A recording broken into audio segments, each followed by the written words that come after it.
Hello everybody and welcome to my review of One Piece chapter 1050. We're 50 chapters in and it looks like it's the end of ONEPIECE finally. After 2 weeks, Oda gives us the very simple answer of whether or not Kaido is done for and down for the count. Yes, he is, which I'll get into my thoughts by the end, but we've got some development within this chapter. Speaking of development, let's go to the cover story with Vince Smokes, and indeed it was Ichiji and Reiju that saved Niji and Yonji, so we got that development so we can move along. And I'm curious if we're not going to see Katakuri where judges, if he's dealing with Cracker and Brule or dealing with Oven. I don't know, because we don't see a judge in this cover story. We haven't seen him since the beginning, when the last time we saw Ichiji and Reiju, so that's very curious. Other than that, I pretty much think unless we get some conflict, we're pretty much nearing the end of this cover story, which is good. Speaking of development, let's go to the beginning of this chapter where we see Kaido falling and he reverts from his dragon form into his humanoid form, or I guess his Oni form. We see him literally fall to the ground below, and then we see Luffy also falling. Yamato makes the break for it to catch Luffy, so that was pretty cool for Yamato to be the one to catch Luffy. Luffy passed out, obviously exhausted after using Gear 5 twice. Also, Momonosuke is down for the count because he exhausted himself trying to produce flame clouds. First we go all over the place. We go to the flower capital with Hitetsu and Toko, and we find out what Toko's wish is. Apparently Toko changed it. Now I thought Toko was going to have one of the wishes be take care of Orochi, but that would have made perfect sense, given obviously her father was killed by Orochi. But apparently they're talking about Yasui let himself be caught so they could give the rest of Wano a chance for victory, which he did end up doing. So he gave his life, it wasn't for nothing. See Toko actually make a change in a wish, because at first Toko was like, oh, I want to see Daddy again, but she crossed that out and said thank you Daddy for it. So I thought that was pretty cool. Signifies the finale. And by the way, when we see Kaido fall, there's like the map of where Kaido and Big Mom have fallen, and it's pretty much the same location. It's similar location. It's the Mount Fuji volcano way beyond beneath the surface, so I don't know where they're at right now. It looks like they're burnt to a crisp because we see them just literally fall, and because we saw the Cypherport agent dip in the previous chapter, that's pretty much another way of the Straw Hats and the Worst Generation are going to get a bounty increase pretty soon. We get down below in our side Onigashima, where pretty much it's declared that Luffy is the victor. Momonosuke stopped Onigashima from falling on the Flower Capital. We beat 2 Emperors of the Sea, which is nuts to think about. And then we see the panels of the Scabbards, and we also see some of the Worst Generation. Apu is like, okay, Straw Hat took down Kaido, and remember, Scratch Man, Apu and Hawkins were very, very critical about wanting to aid Kaido because they knew nobody could stand up to him. This is going to change the perspective from here on out, so it's going to be interesting to see where they go from here as characters. We see some of the Straw Hats. I find it funny that we don't get to see Robin.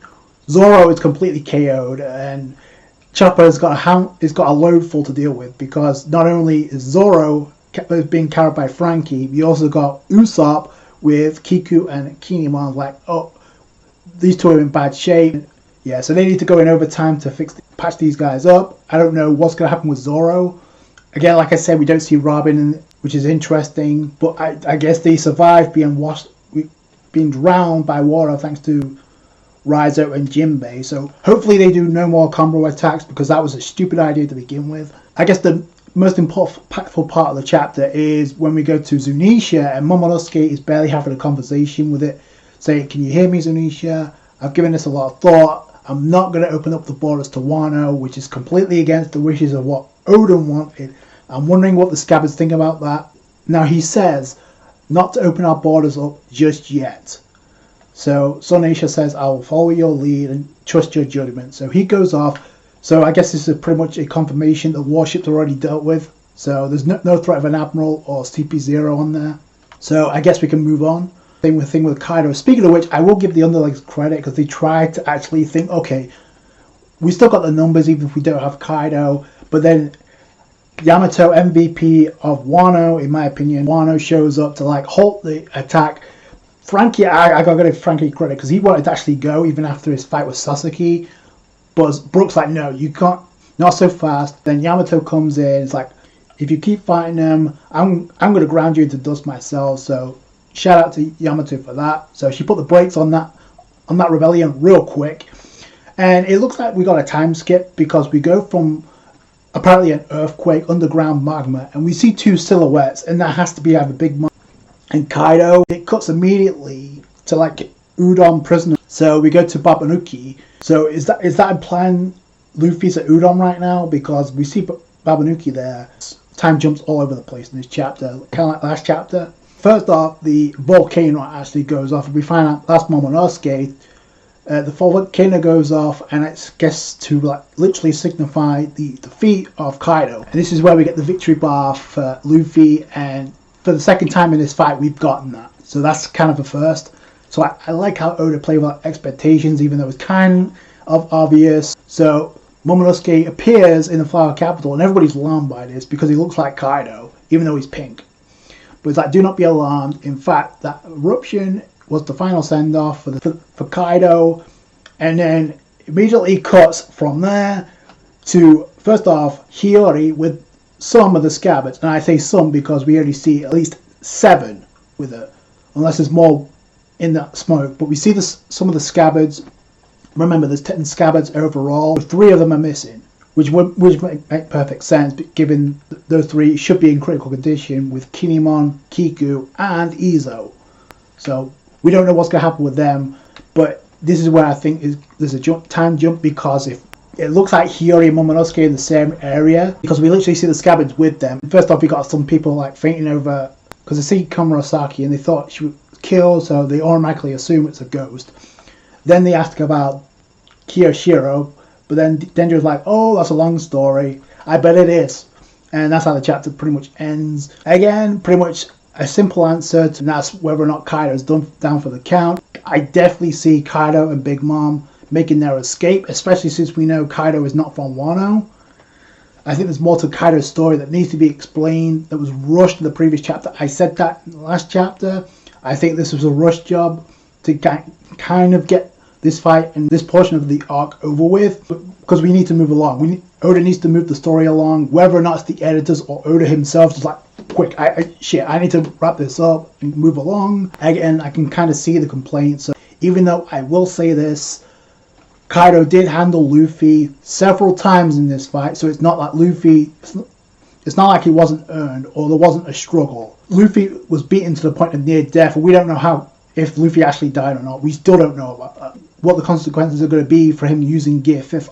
Again, we'll find that out pretty soon. I also think there's a time skip, because if, like I said, if Hiyori and Momonosuke are in the same place, that would imply they've had a reunion, which I don't think Oda would cut that out unless he's going back into that. He's going to show that in the next chapter. But like I said, it was pretty much a rush job to like get these plot points over with, get this fight over with, confirm it, and move along, move the story along. So that's what this chapter was. I can understand if people think it's underwhelming, but it is 50 chapters since the fight actually started. This portion of the fight, ONEPIECE began.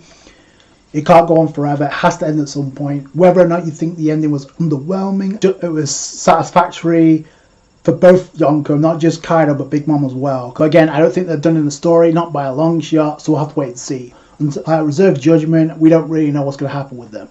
They could reappear. I think it's kind of foreshadowed that Big Mom has to return at some point, especially with Elbaf. Yeah. So, and we need to know more about Kaido and Kaido's character. Now he's been defeated. Where's that going to take his character? Because I don't think Oda's going to just like send them off in a volcano and just have that be the end of them. Like, no. Unless he's really rushing the story along, then that's crazy. So, a very simple chapter, very effective, like to get us to the next portion of the finale of this arc, which it looks like we're going to have that banquet after all, because no admirals on those warships, there's no CP0 agents, unless that one comes back or Rob Lucci shows up to kidnap Robin. We don't know. Again, this arc is not done, so we don't know what's going to happen, but I am curious, now we're in the final stages of this arc, to move along, because we're going to get the world building aspect of what's been going on elsewhere outside of Wano. So I'm really curious. Also, the fact that Momonosuke says not to open the borders to Wano just yet is very interesting. I'm wondering once the Straw Hats make it to Laughdale, is that where the border's going to open? Because that goes against the wishes of what Oden wanted, and we know that's what the Scabbards was following those wishes. But now it looks like Momonosuke is going to be deemed the new Shogun, because he's literally, well, he's the right appearance. I don't know if he's the right age, because he still has the mentality of an 8-year-old. Pretty much we have to get the reunion of Hiyori and Momonosuke. If that got skipped over in this chapter, we have to see it in the next chapter, you would think. Also, the rest of the Straw Hats have to join up as well. I can't wait to see where that goes.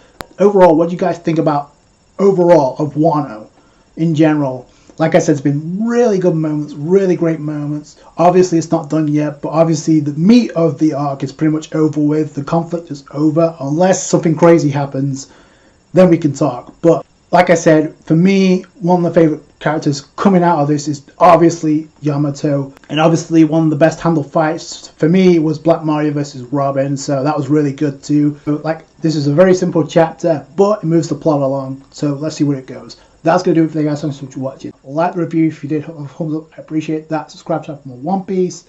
Catch you guys later. That's guys, bye.